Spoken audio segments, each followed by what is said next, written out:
Hello guys, Code Analyzer here, and today we are going to solve the problems A, B, C and D of educational round 90. So we'll start with A. So if you want to read the question, you can pause the video and read. I'm going to explain it on pen and paper. So in this question we are given three integers A, B and C, and we have two shops. If we buy one donut from first shop, we have to spend $8, and if we buy B donuts from second shop, we have to spend $C. Now if we want to buy X dollars from the first shop, we have to spend AX dollars, and if we buy X dollars, now the amount we spend depends whether X is divisible by B or not. To explain this, let us draw a graph. So this is the amount which I spend and the dollars I have bought, donuts I have bought. Now this is C to C, B to B. For up to B, I have to spend C dollars, and for up to 2B, I have to spend 2C dollars. So it will be a step function. It will go ahead like this. And our y equal to AX, that is the function of first shop, is a straight line passing through origin. So it can be either like this, or it can just touch it. Now there is one more special case, that is x equal to 1, because we cannot buy less than 1 donuts. So this case becomes special for us. So there can be one more case when this just touches this here. So this point will be x equal to 1, and this is the point of intersection of y equal to C and y equal to AX. So these are the points of intersection. Now if you see that when this slope varies, for such cases this y equal to AX, that is the first shop, will always be cheaper, and for such cases this first shop will always be costlier. So in this case, for the second shop will print -1, and in this case for the first shop will print -1. And for the cases where we have which lies between these 2 points, that is the line lies between these 2 points, both of the answers exist. That is, the line will be like this. So in such cases, the first shop will be cheaper at x equal to 1. So at x equal to 1, we have to spend C and here this much. So this is definitely cheaper. And x equal to B, the second shop will be cheaper because we are spending this much from the second shop and this much from the first shop. So in such case, our answer will be, for first shop it will be 1, and second shop it will be B. So let us try to first solve it for the first shop. Now if this point, for this line y equal to AX, at x equal to 1, this is A. So we want this point A to be less than C. So if that is the case, then the line will not be this one. It will be anything but this one. So it can be this, this or this. In all these 3 cases, what we have to print? We have to print 1 for the first shop. So if this, then we'll print 1. Otherwise, we'll print -1 for this shop. Now for the second shop, if we have to, for the first shop we are checking the cost at x equal to 1. For the second shop we are going to check the cost at x equal to B. So x equal to B, the cost here is, for the first, the cost from first shop is A star B, and from the second shop is C. Now we want it, if the second shop is cheaper, that is A star B is greater than C, then we are going to print B. Otherwise we will print -1. So this will be our implementation. Now we are going to implement question B. So I'm going to explain it on pen and paper. If you want, you can pause the video and read it. So in this question, we are given a binary string containing of only zeros and ones, and we have said that Alice and Bob are playing this game, and they remove adjacent zeros and ones, that is adjacent characters which are not equal. That means either it can be 0 1 or 1 0. So they remove such a pair from the string in one turn, and the player who is not able to make a turn loses. So let us work out the given strings first. that is 1011001. So if I work on this string, the first Alice can remove this, then it will become 11001. Now someone can remove this, it becomes 101. Now someone can remove this or this, anyone, then it becomes 1. So Alice played this, Bob, Alice, and now Bob cannot play, so Alice wins. Here A wins. Now see the second one, 1011001. Okay, okay, it is the same string. Let us see this one, 0011. So we can remove this, it becomes 01. Now we can remove this. So Alice removed this, Bob removed this, so Alice loses. What you have to notice is that we are always going to make the number of moves equal to the number of zeros or 1, whichever is minimum. Suppose we have this string, like we had this string 1011001. So we had 3 zeros and 4 ones. So I'm saying out of these two numbers, which one is minimum, though that will be the number of moves that we can make. So we'll be able to make 3 moves. And now in 3 moves we just have to check its parity, its remainder when it is divided by 2. So the remainder is 1. If the remainder is 1, then Alice wins. Otherwise Bob wins. If the remainder is 0, Bob wins. So we just have to count the number of zeros or 1 and 1s, take the minimum and do this. So how can I say that this will always happen? Because in any string, unless there exists a 0, if at all, if both 0 and 1 exist in the string, then unless there exist zeros and 1 both, we can remove one pair. So for any string, till the time I am having both zeros and 1s, I can remove one pair. So when will the zeros and 1 vanish? If minimum of them vanishes. So zeros is, if suppose 0 is in less number, so when zeros finish, we won't be able to find any other pair to remove. So that is why we are saying that we have to find the one which is present in lower number. So it's implementation. Now we'll do the implementation. So now we are going to implement question B, and in this question first we are given the number of test cases and then the strings. So I just have to take the number of strings as input, the string as input basically. So I'll edit my template accordingly, and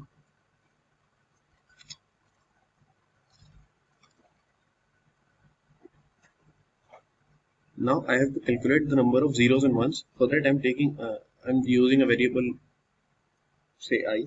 So I'll iterate over the whole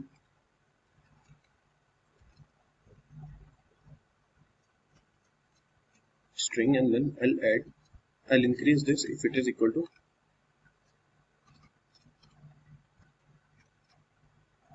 So now J will have the number of zeros, and I want, so the number of ones will be s dot size minus j, and number of zeros is j, and I want the minimum of both. So this will be our number of steps. Now we want the parity. We want a remainder when it is divided by 2, and if this is 1, then Alice wins. That means we need to print DA,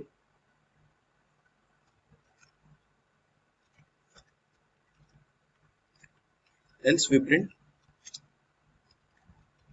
net.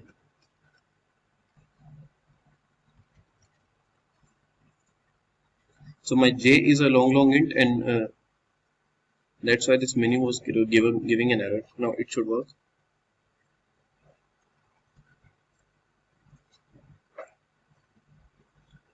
So yes, it shows proper output. That means our code is correct. So we are going to solve question C now. In question C, we are given a string S that contains only characters plus and minus. So we have to perform this process, and we have to calculate the value of res variable in this. So actually, you might think that we can just copy and paste it and convert to whichever language you want, like C++ or Python, and submit it, but it won't work because the time limit exists. So this is true for loops, and it will run in somewhat like n square, so that won't pass the time limit. So we have to change it to somewhat something else and then submit it. So first we should try to understand what this code is doing. For that we are just going to draw this. We're going to work out a case, say this one, minus minus plus plus. So we have this string minus minus plus plus plus minus. So what this code is doing, let's just see. So in this first iteration, we are saying we have res equal to 0, then init equal to 0, and cur becomes 0, and OK is true. So now we are going to iterate over the whole array, whole string basically, and we are going to increase res every time. And if we in this current, we are increasing it if we get plus and decreasing it if we get minus. So basically we are just counting. So say when for the first time, like when init equal to 0, let us just try to iterate in this loop. What happens is, in first iteration res became 1. So okay, let's just say this is first iteration for init. When init equal to 0, the first iteration we are going to see, and then in this first iteration, first res becomes 1, then current increases, this curve increases, okay, it decreases because we have got minus, so it goes into this loop and decreases, so it becomes minus 1, and then it falls into this loop, okay, becomes false, and this loop breaks. So okay becomes false, then it does not go into this loop, so it comes back again, and now we go into another iteration when init is 1. So in this, if we see first iteration,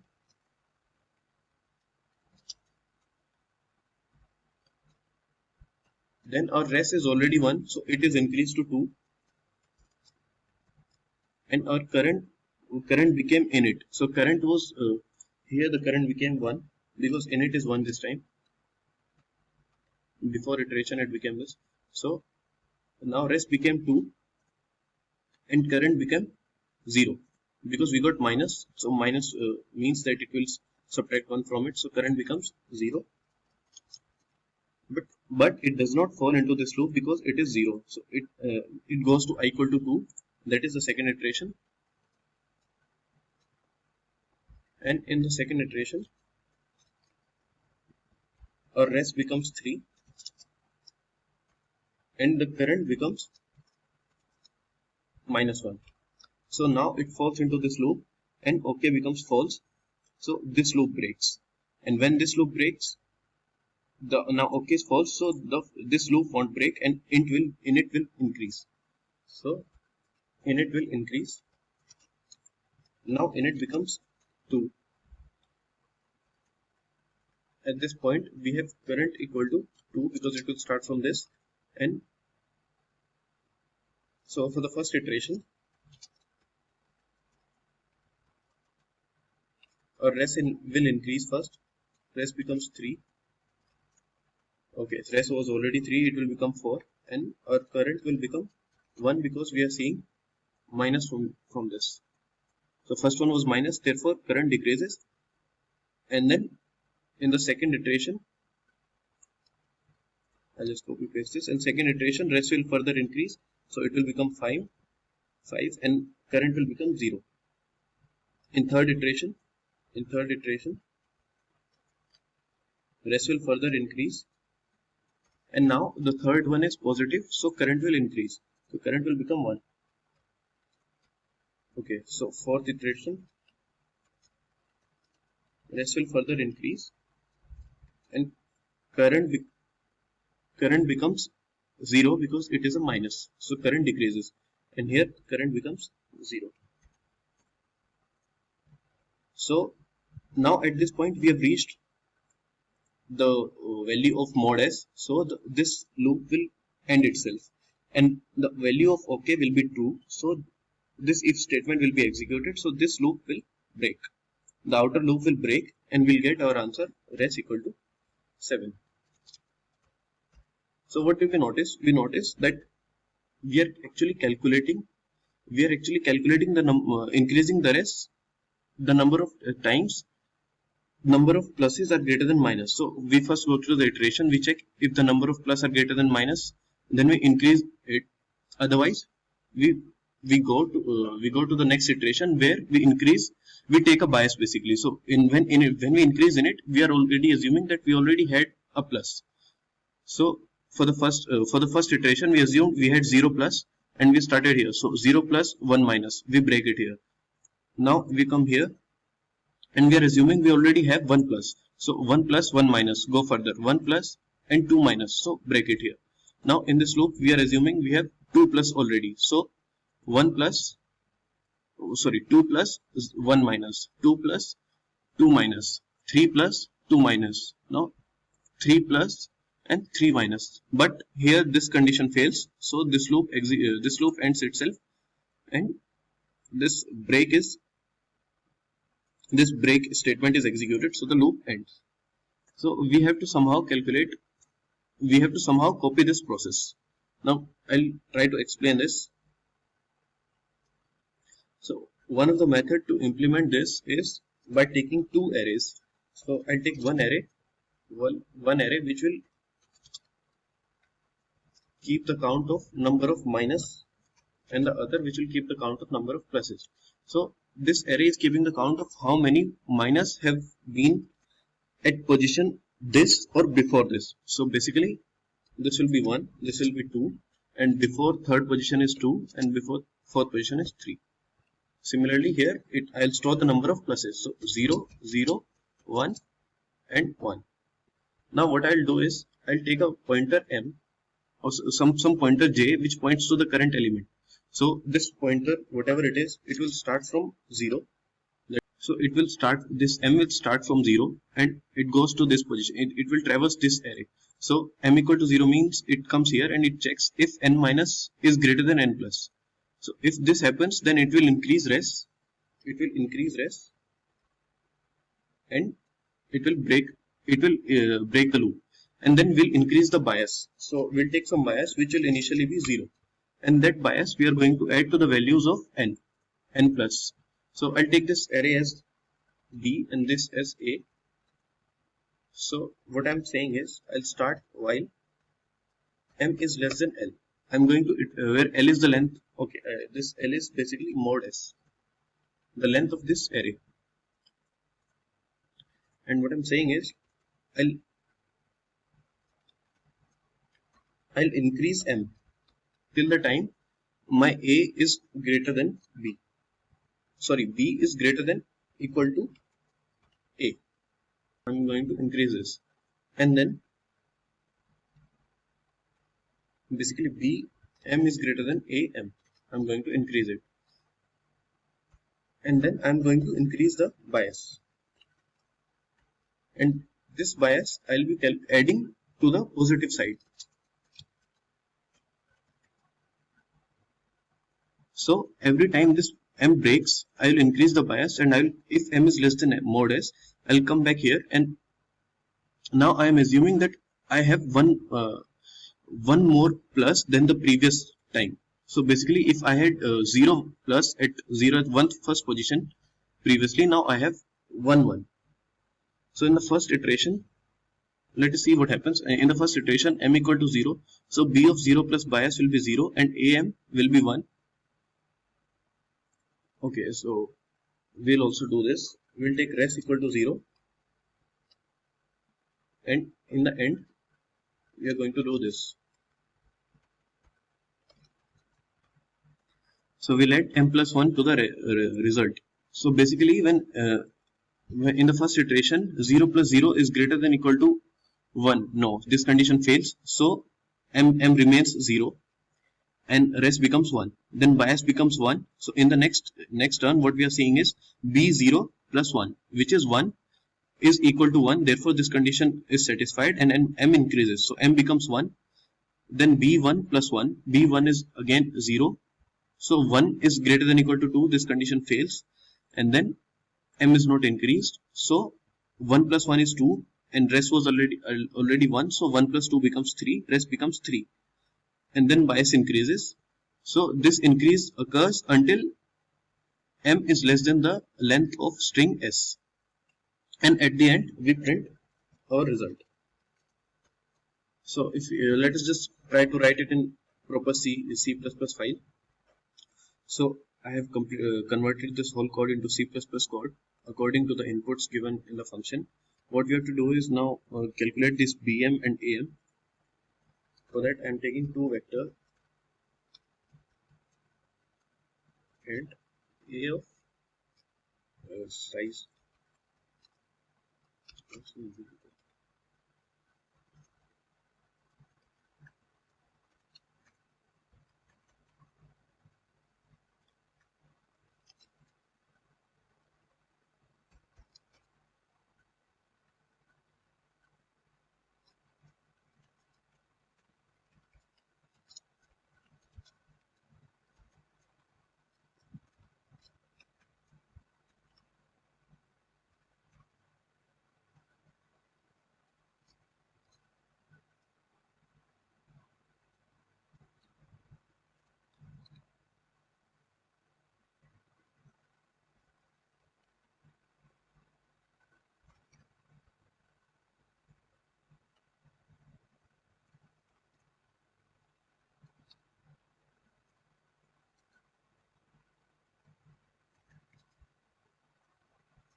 So I have stored number of pluses in A and number of minuses in B. So earlier it was reversed, so I have just interchanged these here. And also in this while loop we need to check that M is always less than L. Otherwise this loop might run for a very long time. Now it should work.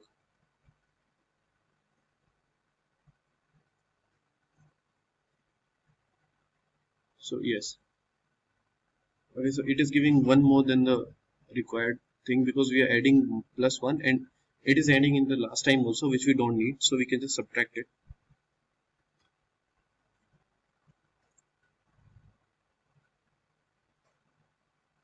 So yes, now we got the correct answer. So this is the proper implementation. Now we are going to solve question D, and I'm going to explain it on pen and paper first, so you can pause the video and read the question if you want. So I hope you have read the question, and in the question we are given an integer n and an array containing n integers. So we have array A, which has integers a0, a1 up to a n minus 1, and we are asked to find the maximum sum of numbers in this array which are at even positions, even indices. So we'll be calculating the sum of even numbers, and we are allowed to do one operation, which is we are allowed to reverse at most one sub array of this array.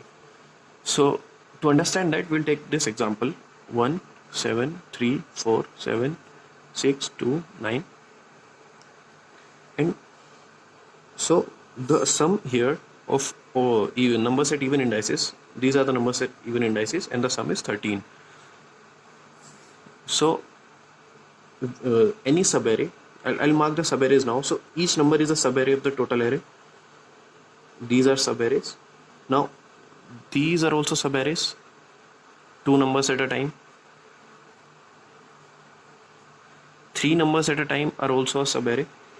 So all pairs in which you can select three numbers at a time, and then 4 at a time, 5 at a time, 6 at a time, and so on.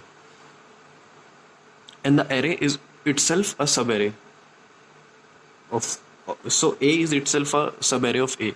Now the idea behind solving this question is DP. So we are going to solve it with DP. And so say I have this test case. The sum is already 13. So first of all, we are going to calculate this sum, and we are going to store it in some variable. And then I have this DP array, and I'm going to initialize it with a 0. The first index will be 0, and then what I'm going to do is so these are the numbers at even positions. Okay, so I'm saying if I choose this subarray, okay, before that, one thing that you should realize is, you should understand that it is only beneficial if I rotate a subarray of size of even size. So if I rotate a subarray of odd size like this, then I won't be changing a number at even index with a number at odd index. So I won't interchange them if I rotate, if I reverse a subarray of odd size. So it only makes sense if I rotate a subarray of even size. And for that, any even size subarray can be a multiple of 2, right? So 6 will be a multiple of 2. Everything is a multiple of 2. Even means multiple of 2. So I'm going to check if I rotate these two, what is the change? If I rotate these two, what is the change? What is the change? Like that, and I'm going to store them. And with a prefix summary kind of idea. So what I'm doing is, first of all, for this first index, I'm going to check what is the benefit if I reverse this. So benefit after reversing this is of 6. And now I'm going to check it with 0. So I'll store maximum of the benefit or 0. Maximum is 6, so I'm going to store 6 here. Now from this first and second index, we have to fill manually, and then we can run a loop. What the loop will do is, I'm going to check these two, and I'm saying what is the benefit of reversing these two, this subarray. So benefit of reversing this subarray is, so out of 3 and 7, 3 will be replaced by 7, so I get a benefit of 4, which is clearly greater than 0, so I'm going to store 4 here. And from this on, I'm going to see that the benefit of reversing this is 1, because 3 will be replaced by 4 and 0. And what I'm doing is, I'll also add, if I rotate this, I'll also add the benefit of rotating the previous subarray of size 2. So the intention behind this is that if I rotate this and this separately, it is equivalent to rotating the whole 4, because this difference, the difference between the sum after rotating this whole and the original sum is equal to the difference after rotating this minus whole plus this minus whole. Hope you understood it. So what I'm saying is, I'll add this, like benefit of replacing these two, benefit of reversing this, plus the benefit of reversing the previous one, which is stored, if this is I, if I'm calculating for dpi, which then this previous one will be stored in dpi minus 2. So I'll add dpi minus 2 here, and this will be, so this was 1 plus I minus 2 is 6 and 7. For this I'm going to do the same thing. So benefit of replacing 7 with 4 is minus 3, and the benefit previously was 4, dpi minus 2 is 4, so minus 3 plus 4 becomes 1. So I'm going to store 1 here. Then out of these two, the benefit will be minus 1 plus dpi minus 2, which is 7, so it will become 6. Then for this one, the benefit will be 4 and plus I minus 2, which is 1, so 5. And then this one, the benefit will be 7, and the previously it was I minus 2 was 6, so 7 plus 6 become 13, so this will become 13. Now what I'm going to do is, I'm going to find out the maximum element from this dp array, which is 13, and I'm going to add it with my original sum. So our answer will be 13 plus, that is sum plus original sum plus maximum of dp. So this will be our answer. Now we'll go and implement it. So in the input we are given n first for every for every test case we are given n first, and then we have to take input of an array of size n. So will be taken input to vi, and we are also going to calculate the sum here itself.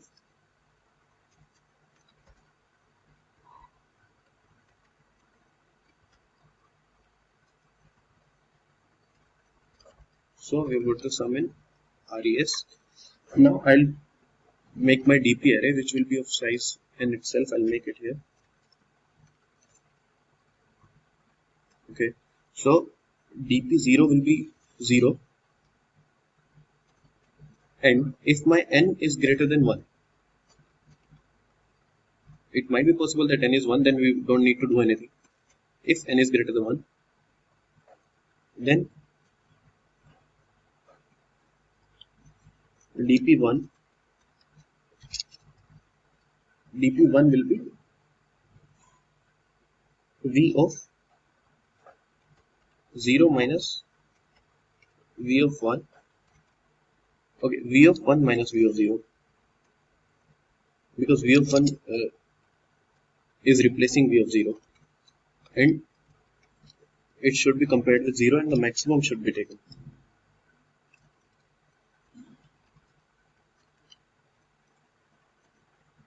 Okay, then we can simply run the loop.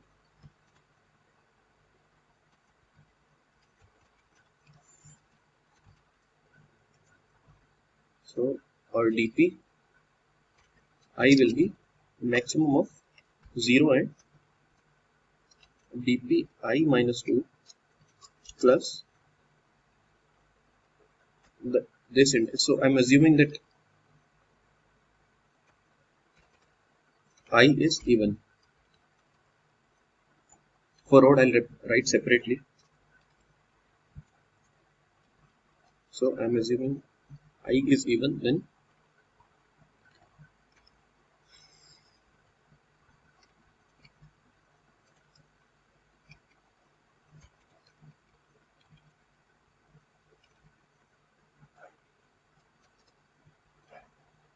if it is odd, then dp I is equal to maximum of 0 comma dp I minus 2 plus v of, so I is odd, and minus v I minus 1.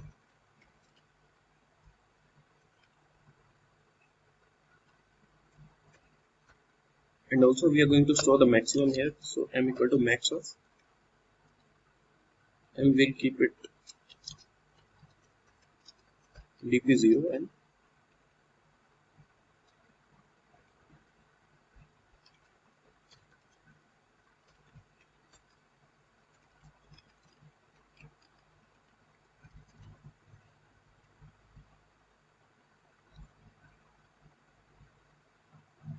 okay. So if I take this as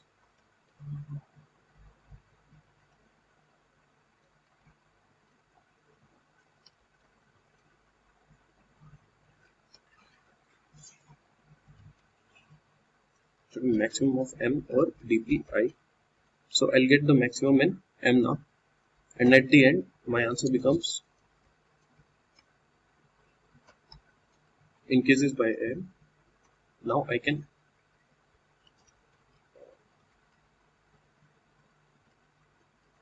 okay, this can be outside if I have to output this.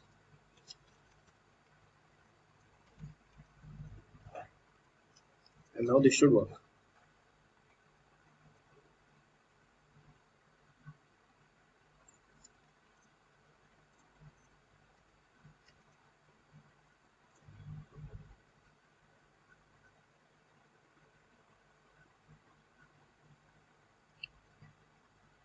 Oh, so it shows some error, v1 minus v0. Okay, this should be long one, because my array v, vector v is of longer. So now it should work.